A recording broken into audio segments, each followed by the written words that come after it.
پھر اس سرزمین میں علامہ اقبال جیسی شخصیت پیدا ہوئی ہے.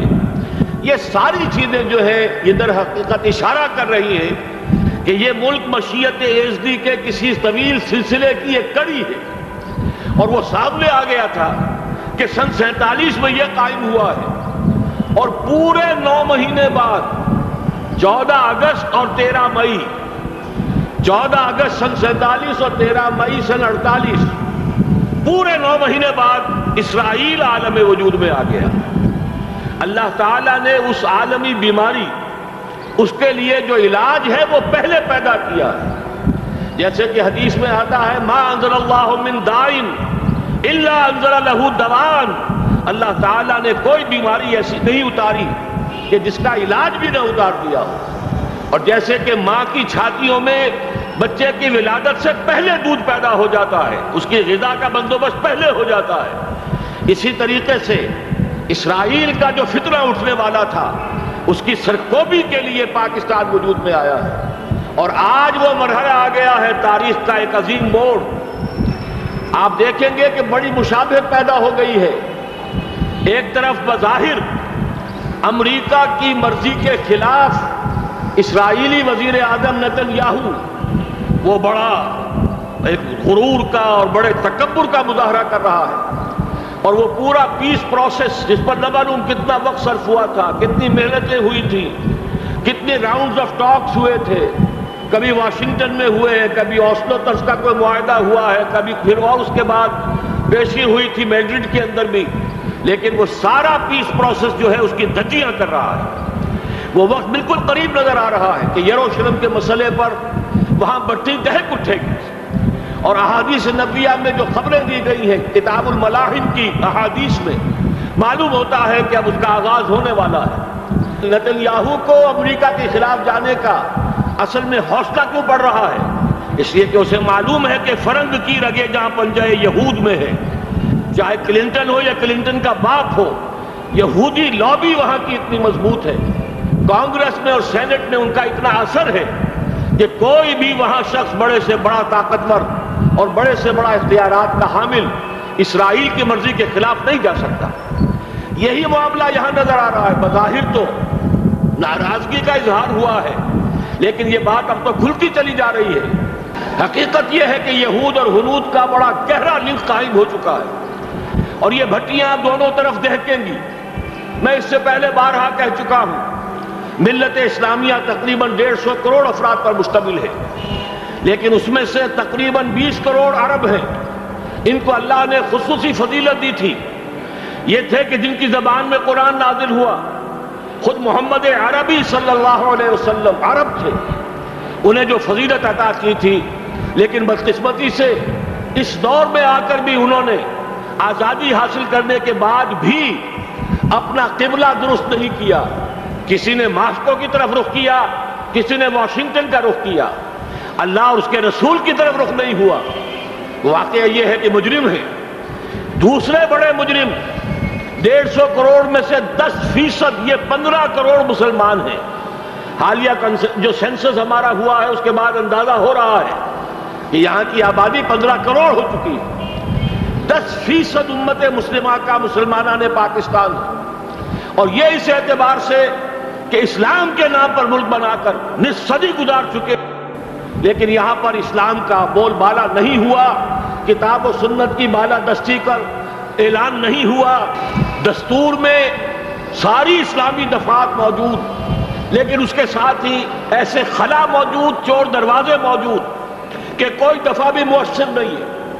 یہ منافقت کا پلندہ لے کر ہم چل رہے ہیں اس دستور کو، اس دستور مملکت پاکستان کو. لہذا واقعہ یہ ہے کہ یہ بھٹی جو ہے اب ہماری آزمائش کے لیے آگ ابراہیم ہے، نمرود ہے. کیا کسی کو پھر کسی کا انتہا مقصود ہے؟ اس لیے میں نے وہ آیت بھی آپ کو سنائی، وَلَنَّبْلُوَنَّكُمْ بِشَيْءٍ مِّنَ الْخَوْفِ وَالْجُوعِ. آج کی صورتحال پر غور کیجئے، کس درجے یہ الفاظ ہمارے جو ہیں وہ ثابت ہو رہے ہیں اور جس اپلائی ہو رہے ہیں. ایک خطرہ پیدا ہو چکا ہے. واقعہ یہ ہے کہ کوئی کرائسس ہو، کوئی خطرہ ہو، کوئی اندیشہ ہو تو قوم جاگ جایا کرتی ہے. اور اس کے بعد حقیقت یہ ہے اگر ہم نے جرأت کر لی، اور مجھے یقین ہے کہ ہو جائے گا، کچھ لیت و لال ہے، کچھ تاخیر ہے، حکومت کے کچھ اعلانات دو طرفہ سے بھی آ جاتے ہیں، لیکن مجھے یقین ہے یہ دھماکہ ہوگا، یہ مشیت اذنی ہے، یہ شدنی امر ہے، یہ ہوگا۔ اور اس کے بعد یقیناً اس آیت مبارکہ کا دوسرا لفظ ہم پر منطبق ہوگا، وَلَنَبْلُوَنَّكُمْ بِشَيْءٍ مِّنَ الْخَوْفِ وَالْجُوعِ۔ یہاں دوسرا لفظ بھوک کا لفظ ہے، ہم پر سختیاں آئیں گی یقیناً۔ الکفر ملت واحدہ، پوری دنیا امریکہ کی زیر سرپرستی ہمارے خلاف کھڑی ہوگی، ہمارے اوپر پابندیاں لگیں گی، لیکن شاید ہمارے جذبہ ایمانی کو بیدار کرنے کے لیے اللہ تعالیٰ اسی کو ذریعہ بنا دے، اور پھر اس کے ذریعے سے پورے عالم اسلام میں عوامی سطح پر جو ہمدردی پیدا ہوگی پاکستان کے ساتھ، اس کے آثار شروع ہو گئے ہیں۔ کبھی قطر کی طرف سے خبر آ رہی ہے، کبھی الاحرام کا جو ہے وہاں بات سامنے آ رہی ہے۔ معلوم ہو رہا ہے کہ جو بھی پبلک اوپینین ہے پورے عالم اسلام میں، اس کی وجہ کیا ہے؟ میں نے اپنے پچھلے جمعے کے خطاب میں عرض کیا تھا کہ جیسے پاکستان سلطنت خداداد پاکستان ہے، ایسے ہی اس کی ایٹمی صلاحیت یہ بھی خداداد ہے، اللہ نے چھپر پھاڑ کر ہمیں دی ہے۔ ایسا نہیں تھا کہ ہم نے لیبارٹریاں بنائی ہوں، ہمارے سینکڑوں اور ہزاروں سائنسدان ریسرچ میں لگے ہوئے ہوں، نہیں، اچانک اللہ تعالیٰ کی طرف سے ہمیں ایک نعمت غیر مترقبہ عطا ہو گئی ڈاکٹر عبدالقدیر کی شکل میں۔ پھر نہ معلوم کس کس ذریعے سے اس پروگرام کو آگے بڑھانے کے لیے جن پرزوں کی ضرورت تھی، کس کس ذریعے سے وہ پرزے یہاں پہنچے ہیں، یہ بھی خالص خداداد صلاحیت ہے، اور اس کو سمجھ لینا چاہیے کہ یہ ہمارے لیے ایک فرض کفایہ کے درجے میں ہے پوری امت مسلمہ کی طرف سے۔ اس کی وجہ کیا ہے؟ پورے عالم اسلام میں کہیں اور یہ صلاحیت موجود نہیں۔ کچھ ایٹمی دانت نکلنے کا امکان پیدا ہوا تھا عراق میں، آپ کو معلوم ہے کئی سال پہلے اسرائیل کے جیٹس آئے اور اس کی ایٹمی تنصیبات کو تہس نہس کر کے چلے گئے۔ اس کے بعد جو کچھ ہوا ہے خلیج کی جنگ میں، اس کا اگلا پچھلا کھایا پیا سارا اگلوا دیا، اور اس کے لیے جو پابندیاں ہیں شدید سے شدید تر ابھی تک چلی آ رہی ہیں۔ تو اچھی طرح سمجھ لیجئے کہ پورے عالم اسلام میں صرف ایک پاکستان ہے، پوری دنیا میں صرف ایک ملک ہے جو اسلام کے نام پر بنا، پورے عالم اسلام میں صرف ایک ملک ہے جس کے پاس ایٹمی استعداد ہے۔ ان دونوں چیزوں کو سامنے رکھیے تو پھر مشیت اذنی میں مختلف چیزیں جو اللہ تعالیٰ کی اس تدبیر کے اندر موجود ہیں، اس کی کچھ نہ کچھ کڑیاں جو ہے ملتی نظر آتی ہیں۔ لہذا اگر یہ معاملہ ہو جاتا ہے تو یقیناً اگرچہ سختی آئے گی، وَلَنَبْلُوَنَّكُمْ بِشَيْءٍ مِّنَ الْخَوْفِ وَالْجُوعِ، لیکن ایک تو یہ کہ اس قوم کے اندر سے انشاءاللہ جذبہ ایمانی برآمد ہوگا، اس قوم کے اندر سے ایثار اور قربانی کے جذبات برآمد ہوں گے، پورے عالم اسلام کی اخلاقی سپورٹ اسے حاصل ہوگی۔ اور میں یہ سمجھتا ہوں کہ جیسے نوائے وقت نے بھی بہت اچھا کیا، کل یا پرسوں کے اپنے جو سر وقت پر وہ احادیث شائع کر دی ہیں، جن میں سے دوسری حدیث بڑی معنی خیز ہے۔ حضور نے فرمایا اصابتان احرزہم اللہ من النار، دو لشکر ایسے ہیں کہ جن کو اللہ تعالیٰ نے جہنم کی آگ سے چھٹکارے کا پروانہ دے دیا، وہ لشکر جو ہے وہ جہنم کی آگ سے چھٹکارا پا گئے، احرزہم اللہ من النار۔ وہ دوسرے لشکر کون سے ہوں گے؟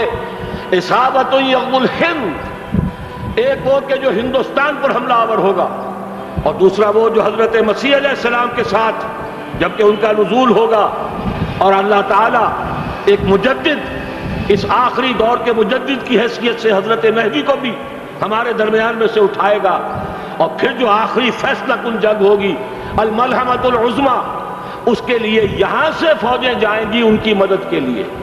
اب ان دونوں فوجوں کو ایک حدیث میں جمع کرنے سے اندازہ کر لیجئے کہ اس کا مطلب کیا ہے۔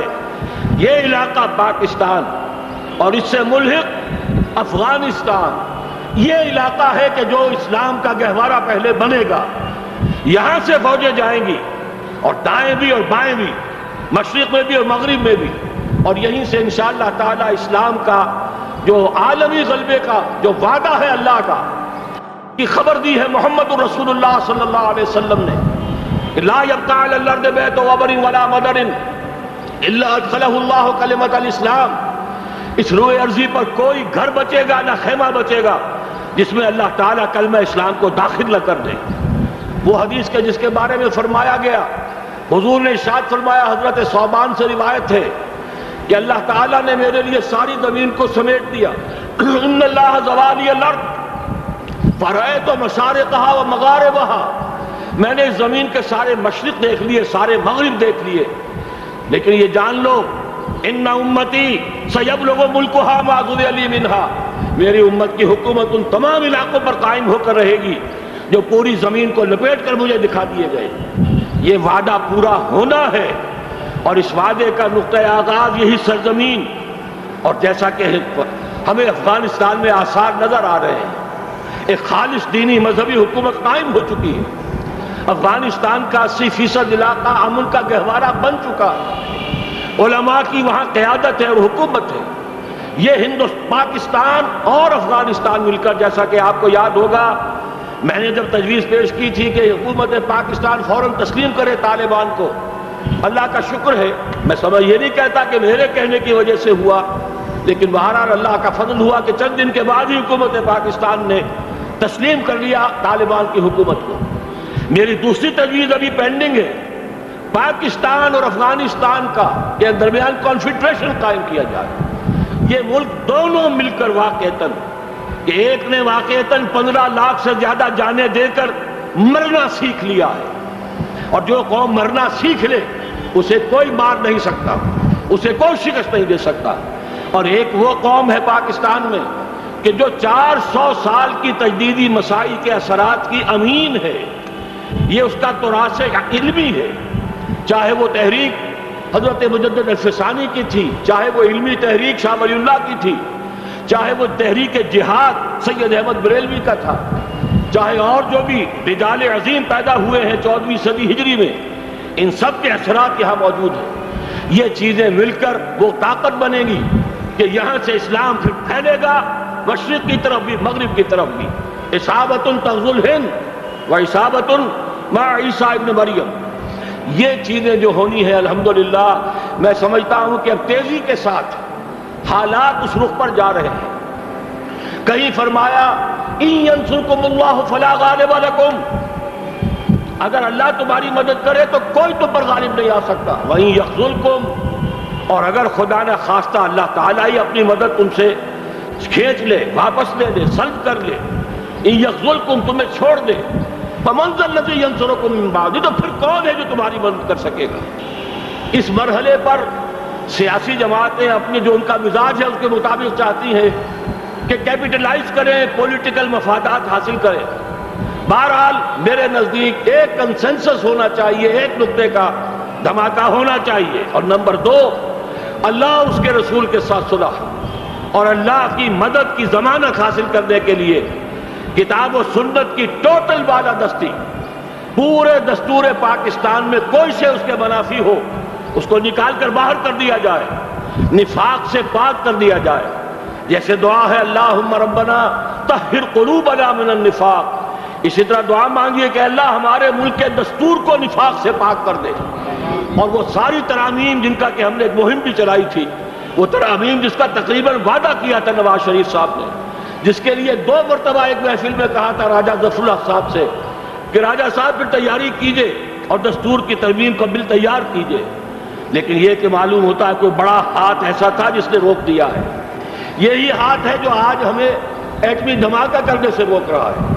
ہمیں چاہیے کہ یہ دونوں دھماکے بیک وقت کریں، اور ان دونوں دھماکوں کے بعد پھر چاہے دنیا کی کوئی طاقت ہماری دشمن بن جائے، ہمارے لیے اللہ تعالیٰ کی مدد و نصرت ہوگی۔ وَلَنَبْلُوَنَّكُمْ بِشَيْءٍ مِّنَ الْخَوْفِ وَالْجُوعِ وَنَقْصٍ مِّنَ الْأَمْوَالِ وَالْأَنفُسِ وَالثَّمَرَاتِ وَبَشِّرِ الصَّابِرِينَ الَّذِينَ إِذَا أَصَابَتْهُمْ مُصِيبَةٌ قَالُوا إِنَّا لِلَّهِ وَإِنَّا إِلَيْهِ رَاجِعُونَ۔